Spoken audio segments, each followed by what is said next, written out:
حسنین صاحب.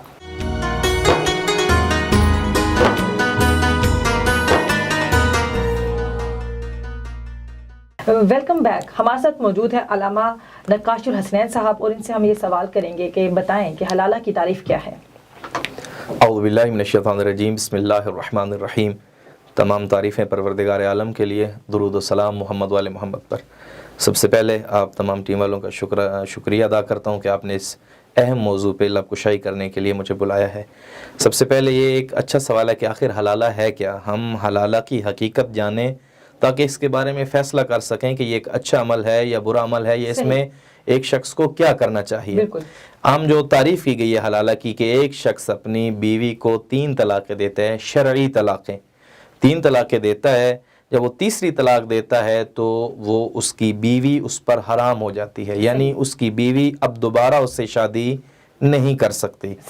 اب وہ کسی اور سے شادی کرنے کا جواز رکھتی ہے، کیونکہ ایک شخص سے جب اس نے طلاق لے لی ہے یا طلاق مل گئی ہے تو وہ دوسرے کسی شخص سے شادی کر سکتی ہے. اب وہ کسی دوسرے شخص سے شادی کرتی ہے اور وہ شخص اپنی اس بیوی کو وہی 3 طلاقیں شرائط کے ساتھ دے دیتا ہے، پھر یہ آزاد ہوتی ہے. اب اس کے پاس اختیار ہے کہ یہ وہ جو پہلا شوہر ہے اس سے دوبارہ نکاح کر سکتی ہے، اس کی بیوی بن سکتی ہے. تو اس پروسیس کو رسماً جو ہے وہ حلالے کا نام دیا گیا ہے. صحیح. علامہ صاحب بتائیے گا کہ شیعہ اثنا عشری نظریہ کیا ہے حلالے کے حوالے سے؟ حلالے کے حوالے سے پہلی بات تو یہ ہے کہ حلالے کا حکم بعد میں بیان کیا جائے گا. اس کا تعلق چونکہ طلاق سے ہے کہ طلاق ہوگی 3 طلاقیں پھر حلالہ ہوگا. تو فقہ جعفریہ میں حلالے کی نوبت نہیں آتی، کیونکہ آپ پھر طلاق کو پہلے ایکسپلین کر دیں گے کس طریقے سے فقہ جعفریہ کی نظر میں کس طرح طلاق ہوتی ہے، پھر ہم اس کو حلالے کی. جی بہتر. فقہ جعفری کا جو باقی فقہوں سے اختلاف ہے وہ موٹا سا اختلاف یہ ہے کہ ایک ہی محفل میں ایک شخص اپنی بیوی سے جھگڑتا ہے، وہ اسے 1 نہیں 2 نہیں 3 نہیں 10 بار کہہ دیتا ہے کہ میں تمہیں طلاق دیتا ہوں، تو وہ 10 بار کہنا بھی ایک طلاق شمار ہوگی. اور باقی مکاتب فکر میں یہ ہے کہ اگر وہ 3 دفعہ بول کے طلاق کہہ دیتا ہے تو تینوں طلاقیں ہو جاتی ہیں، عورت اس پہ مکمل حرام ہو جاتی ہے. ہمارے ہاں ایسا نہیں ہے. اور پھر طلاق دے رہا ہے اس کی بھی شرائط ہیں، جس کو طلاق دی جا رہی ہے اس کی بھی شرائط. ایک مشکل امر ہے، یعنی پروردگار نے جو یہ ایک نظام بنایا ہے شادی کا، رشتہ ازدواج کا، یہ ایک حیاتی نظام ہے. پروردگار اس میں بہتری چاہتا ہے، نہ کہ اختلاف چاہتا ہے. تو جتنا نکاح آسان ہے طلاق اتنی مشکل ہے. نکاح ایک سیدھا پڑا ہے، کچھ لوگ موجود تھے شرائط کے ساتھ، والد کی اجازت ہے، نکاح ہو گیا. اب جب طلاق دی جا رہی ہے تو اس میں شرط یہ ہے کہ جو طلاق دے رہا ہے پہلی بات تو یہ ہے کہ وہ عاقل ہو، دوسری بات یہ ہے کہ بالغ ہو. اب فرض کیجئے اس کو کوئی ایسی مریض ہے جب اس کا دماغی توازن ٹھیک نہیں رہتا، وہ بول لیتا ہے، عقل اس پہ جو ہے وہ کام نہیں کر رہی جو ہے وہ، تو اس وقت یہ طلاق ہمارے ہاں شمار نہیں ہوگی، جتنی دفعہ مرضی کہے. بالغ نہیں ہے، کوئی بچہ ہے، اس کی طلاق نہیں ہوگی. تیسرا یہ ہے کہ کوئی اس سے زبردستی نہ کرے، مختار ہو، یعنی گن پوائنٹ پہ کوئی کہتا ہے کہ تم اپنی بیوی کو طلاق دو. تو فقہ جعفری میں یہ مسئلہ ہے کہ اگر کسی کو مجبور کیا جائے گا تو اس کی طلاق بھی نہیں ہوگی.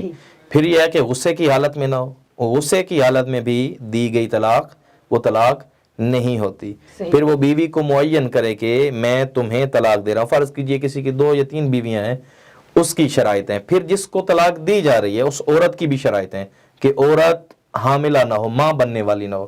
اگر عورت ماں بننے والی ہے تو پھر اس کو بھی طلاق نہیں ہو سکتی. عورت کے کچھ ایام آتے ہیں جو نفاس سے جو عورت کے ساتھ مختص ہیں، اس حالت میں بھی ہو سوائے چند شرطوں کے، اس حالت میں بھی طلاق نہیں دی جائے گی. تو طلاق دینے والے کی شرطیں ہیں، طلاق لینے والی کی شرطیں. اگر یہ ساری شرائط موجود ہوں پھر آگے ایک شرط ہے کہ 2 عادل گواہ ہوں. یعنی ایک مرد اپنی بیوی کو طلاق دیتا ہے بند کمرے میں تو اس کی کوئی اہمیت نہیں ہے جب تک 2 گواہ نہ آئیں، کیونکہ سورہ طلاق کی آیت نمبر 2 میں ہے وَأَشْهِدُوا ذَوَيْ عَدْلٍ مِّنْكُمْ، کہ جب بھی تم کسی کو طلاق دو تو 2 عادل گواہ مقرر کر لو. اور قرآن میں جب حکم آئے لفظ اشہدو، گواہ بناؤ، شاہد بناؤ، تو حکم قرآن ہے، اس کی مخالفت ہم نہیں کر سکتے. تو 2 گواہ ہوں، عاقل ہو، بالغ ہو، مجبور نہ ہو، جو ہے وہ اپنے ارادے سے طلاق دے، غصے میں نہ ہو. اتنی شرائط جو ہیں ان کے بعد اگر وہ اپنی بیوی کو طلاق دیتا ہے پھر ایک طلاق شمار ہو جائے گی. ابھی بھی حلالہ کی نوبت نہیں آئی. میں نے آپ کو پہلے بیان کیا کہ حلالہ کی نوبت فقہ جعفریہ میں شاید ہی پیش آئے. ابھی ایک طلاق ہوئی ہے, پھر اس کے پاس آ گئی ہے عورت کے پاس عدت 3 ماہ. اگر شوہر نے طلاق دی ہے, شوہر مر گیا ہے, اس کی علیحدہ عدت ہے. چونکہ ہماری بحث حلالہ سے ہے تو ہم اسی پہ رہیں گے. شوہر نے طلاق دے دی, پھر 3 ماہ وہ عدت میں رہے گی. اب شوہر چاہے تو ان 3 ماہ میں اپنی اس بیوی سے رجوع کر لے کہ میں نے جو طلاق دی تھی میرا وہ غلط فیصلہ تھا, میں اپنے ہوش و حواس سے تمہیں اپنی بیوی دوبارہ بناتا ہوں, مجھے طلاق کی ضرورت نہیں ہے. وہ اس کی بیوی بن جائے گی. اب اس نے رجوع کر لیا, یہ ایک طلاق ہو گئی. پھر دوبارہ انہی شرائط کے ساتھ, کوئی مجبور نہ کرے, پھر غصے میں نہ ہو, ان پوری شرائط کے ساتھ دوبارہ طلاق دے. آپ کا یہ کہنا ہے کہ غصے کے مطلب بغیر ہوتی ہے طلاق؟ ہاں, غصے کے بغیر ہوتی ہے. لیکن مطلب یہ ایک موقف ہے, ایک یہ عام یہ بات ہے کہ طلاق جو ہوتی غصے میں ہے. ہاں, یہ بات آپ کی درست ہے, طلاق ہوتی غصے میں. آپ قرآنی آیات کا اگر دقت سے مطالعہ کریں, مثلا سورہ بقرہ کی مثال لے لیجئے یا سورہ طلاق کی پہلی آیت لیجئے کہ یا ایھا النبی اذا طلقتم النساء فطلقوہن لعدتہن, جب تم اپنی ازواج کو طلاق دو تو انہیں طلاق دو لعدتہن, ان کی عدت کے لیے. اب ایک ہی محفل میں غصے میں جب بندہ طلاق دیتا ہے, اگر وہ طلاق ٹھیک ہو تو وہ 3 دفعہ ہی کہے گا. غصہ ہے تو وہ کہے گا کہ میں 1 دفعہ طلاق دے رہا ہوں, 2 دفعہ نہیں دے رہا. غصے میں تو انسان طلاق دے دیتا ہے. فطلقوہن لعدتہن, یہ سورہ طلاق کی پہلی آیت ہے کہ اس کو عدت کے لیے طلاق دو. جب 3 طلاقیں دی ہیں اور باقی مکاتب میں وہ 3 طلاقیں شمار ہو جاتی ہیں, پھر عدت تو رہی نہیں. کیونکہ عدت تو تب ہوگی نا, ایک طلاق دے گا پھر دوسری طلاق تک کے درمیان کا جو وقت ہوگا وہ عدت ہوگا. وَأَحْصُ الْعِدَّةِ, اسی آیت کے اگلے لفظ ہیں عدت کو شمار میں رکھو, گنو کتنی عدت ہوئی ہے, اور ایسے دنوں میں اسے طلاق دو کہ وہ عدت اپنی بنا سکے اور عدت کے ایام ہو. اگر 3 طلاقوں کو ایک ہی وقت میں 3 دفعہ کہنے سے تینوں طلاقیں ہو گئیں تو پھر عدت ختم ہو جائے گی. پھر اس میں عدت کا کوئی فائدہ نہیں ہے. پھر عدت گننی کیا ہے؟ پھر پروردگار نے جو ہے وہ کہا کہ جو 2 عادل بناؤ, تو غصے میں کیا بندہ 2 بندوں کو پکڑ کے لے آئے گا, بھائی میں غصے میں ہوں, تو پورے ہوش و حواس میں ہو, 2 عادل بندوں کو بٹھائے عدت کے لیے, شرائط پوری اترتی ہیں, پھر طلاق ہوتی ہے. غصے میں انسان اپنے حواس پہ قابو نہیں رکھتا. دوست بھی, میں ایک مثال دوں عام جو معاشرے میں دی جاتی ہے, جو دوست 2 جھگڑ پڑتے ہیں, تو ایک دوست کہتا ہے یار میں نے تمہیں جواب اس لیے نہیں دیا, تم غصے میں تھے, تو میں تمہاری بات کا کیا جواب دوں گا, میں ناراض نہیں ہوں یار, تم غصے میں تھے. تو مطلب یہ کہ غصے میں کہی گئی بات کی اہمیت نہیں ہوتی, اسلام میں کوئی جگہ نہیں ہے. سوچ کے سمجھ کے اس طرح نہیں ہوتا. اب بات میں واپس آتا ہوں, ایک دفعہ طلاق دی, پھر وہ 3 مہینے عدت کے گزارے. ان 3 دنوں میں پہلے دن, دوسرے دن, تیسرے دن یا تیسرے مہینے جب اس کا دل چاہے اس کی طرف رجوع کر لے. بیوی اس کی دوبارہ بن گئی, اسے حلالے کی ضرورت نہیں ہے. یہاں پہ قطعاً حلالہ نہیں ہے, بے شک 3 دفعہ ہی بولے. پھر دوسری دفعہ طلاق دے, پھر اسی پروسیس اور شرائط کے ساتھ جب وہ 3 مہینے گزر رہے ہوں عدت کے, اگر وہ پھر دوبارہ اس کو اپنی طرف پلٹا لیتا ہے, پھر بھی حلالے کی ضرورت نہیں ہے. وگرنہ حلالہ اتنا آسان نہیں ہے, میں نے پہلے بیان کیا. پھر اس کی بیوی بن گئی ہے, یہ 2 طلاقیں ہوگی. تو سورہ بقرہ ورس نمبر 2-9 میں یہ صاف لفظ ہیں, الطلاق مرتان فامساکم بمعروف او تسریح باحسان, کہ 2 طلاقیں ہیں. اس کے بعد تم دیکھ لو, اگر تم اپنی بیوی کو اچھے طریقے سے گھر رکھ سکتے ہو تو رکھ لو. اگر تم سمجھتے ہو کہ میں اپنی بیوی کو اچھے طریقے سے نہیں رکھ سکتا, تو اسے اچھے طریقے سے جو ہے وہ رخصت کرو. تسریحم باحسان, اسے اچھے طریقے سے رخصت کرو. یہاں سے تو بات ظاہر ہو گئی ہے کہ غصے میں کون اچھے طریقے سے جو ہے اسے رخصت کرے گا. بالکل ایسے ہی ہے. سوچنا ہے کہ میں بیوی کو رکھ سکتا ہوں یا میں بیوی کو نہیں رکھ سکتا. فقہ جعفری میں بڑا کھلا ٹائم ہے, انسان کو ایک فکر کا ٹائم دیا گیا کہ تم غور کر لو, رکھ سکتے ہو رکھ لو, اگر نہیں رکھ سکتے اسے جانے دو. اگر تمہیں ڈر ہے کہ تم حدود خدا کا پاس نہیں رکھ سکتے, مثلا بیوی کہتی ہے میں شوہر کی اجازت کے بغیر باہر جاؤں گی, مجھے اپنے شوہر کے علاوہ بھی غیر مرد سے گفتگو کرنے میں کوئی کبات نہیں ہے. اب جہاں پہ خدا کی حدود پائمال ہو رہی ہوں, اب شوہر کو ان شرائط کی بنیاد پہ چاہیے, واجب پھر بھی نہیں ہے, کہ وہ اپنی بیوی کو اچھے طریقے سے رخصت کر دے. یعنی جو حق مہر اس کا معین کیا تھا وہ اس کو دے دے, اس کے حق مہر میں سے 1 روپے بھی نہیں رکھ سکتا. جب یہ 3 طلاقیں ہو جاتی ہیں, تیسری دفعہ وہ رجوع نہیں کرتا, اس کی بیوی اس پہ ہو جاتی ہے حرام. اب وہ دوبارہ اسے نکاح نہیں کر سکتا. یہاں پہ میں صرف ایک بات اور ایڈ کرنا چاہتا ہوں کیونکہ موضوع تفصیلی ہے.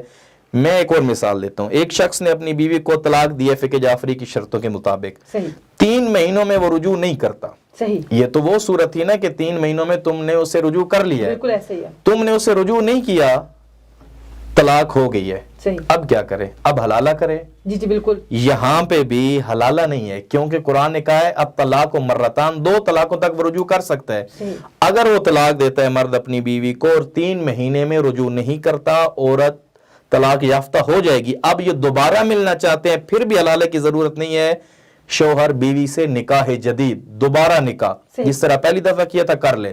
صحیح، اب یہ 1 طلاق ہو گئی، دوبارہ اسے طلاق دے دیتا ہے۔ یہ صورتیں دیکھیں، یہ شاید ہی کوئی معاشرے میں ایسا مرد ہو کہ جس نے مذاق بنا کے رکھا عورت کو، عورت بھی ایسی ہو کہ جو بار بار اس مرد کے پاس جا رہی ہے۔ 1 طلاق دے دی، رجوع نہیں کیا، پھر دوبارہ نکاح پڑھ لیا، اب دوسری دفعہ پھر اس نے طلاق دے دی، رجوع پھر نہیں کیا، صحیح، پھر طلاق ہو گئی۔ اب دوبارہ ملنے کے لیے پھر بھی کسی اور سے شادی کی ضرورت نہیں ہے، حلالے کی ضرورت کسی اور سے نکاح کی ضرورت نہیں ہے، دوبارہ یہ نکاح جدید کریں، یہ اس کی بیوی ہے، 2 طلاقیں ہو گئی۔ اب جب تیسری طلاق دے گا تو طلاق دیتے ہی، کیونکہ تیسری دفعہ طلاق دیتے ہی پھر نہ رجوع کا وقت ہوتا ہے نہ جو ہے وہ دوبارہ ہوتا ہے، کیونکہ 2 طلاقوں تک وقت ہے، تیسری طلاق ادھر دی پھر ادھر عورت حرام ہو جاتی ہے۔ صحیح، اب یہاں پہ بات آ جاتی ہے کہ اب عورت کیا کرے۔ صحیح، قرآن کی آیت یہ سورہ بقرہ ورس نمبر 230 میں 230 میں بیان کیا، فَإِن طَلَّقَهَا فَلَا تَحِلُّ لَهُ مِن بَعْدُ حَتَّى تَنكِحَ زَوْجًا غَيْرَهُ، کہ یہاں سے حلالے کی جو آیت پیش کی جاتی ہے، صحیح، سب سے بڑی آیت جو بطور حلالہ پیش کی جاتی ہے وہ یہی آیت ہے کہ وہ اگر کسی اور شوہر سے نکاح کرے تو پھر اسے دوبارہ نکاح کر سکتی ہے۔ فلا تحل لہ، اس پر حلال نہیں ہے، من بعد حتی تنکح زوجا غیرہ، کسی اور سے شادی کر لے تب اس سے دوبارہ شادی کرے، حلال ہے۔ یہاں پہ ایک پیچیدہ مسئلہ ہے، صحیح، یہاں پہ اس آیت سے استدلال حلالے کا کیا گیا ہے کہ یہ آیت حلالے پہ شوق دلواری حلالہ کرو، نہیں، قرآن نے ایک فقہی مسئلہ بیان کیا ہے کہ اگر وہ کسی اور سے شادی کر لیتی ہے، پھر وہ شخص ان شرائط کے ساتھ جو میں نے پہلے بیان کی، عقل مندی کے ساتھ، بغیر غصے کے، 2 عادل گواہوں کی،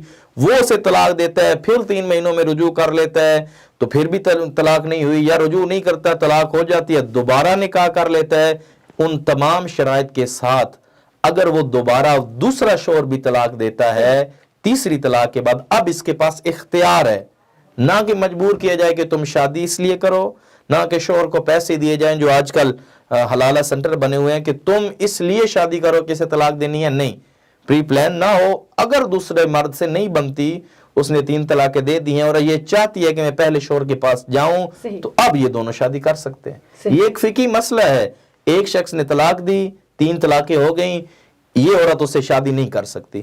اب دوسرے شخص سے اس نے شادی کر لی، اس نے بھی طلاق دی شرائط کے ساتھ، اب یہ پہلے شخص کے ساتھ شادی کر سکتی ہے۔ تو یہ ایک موٹی سی بات ہے جو سمجھنی چاہیے معاشرے میں لوگوں کو۔ صحیح صحیح۔ اس کے ساتھ ہی میں آپ دونوں حضرات کا بہت شکریہ ادا کرنا چاہوں گی کہ آپ نے اپنا قیمتی وقت دیا، اور اس کے ساتھ ہی آخر میں اختتام میں یہ بات کروں گی کہ اسلام مذہب ہے سماج کا، اسلام مذہب ہے آسانیاں پیدا کرنے کا، لوگوں کے احترام کا قائل ہے اسلام، اور عورتوں کے احترام کا قائل ہے۔ معاشرے میں ہم آہنگی پیدا کرنے کے لیے، اختلافات کو ختم کرنے کے لیے اسلام کے جو ہے اسلام پر عمل کرنا چاہیے، اور رویوں کو نرم کرنا چاہیے، اور آپس میں ایک دوسرے کے ساتھ مل کر اور ایک دوسرے کو عزت دے کر، ایک دوسرے کی نیگیٹو باتوں کو، برے رویوں کو درگزر کر کے جو ہے آگے چلنا چاہیے، تاکہ ان تمام معاملات کی نوبت ہی نہ آئے۔ اس کے ساتھ ہی اجازت دیجیے اپنی میزبان انم نقوی کو۔ اللہ حافظ۔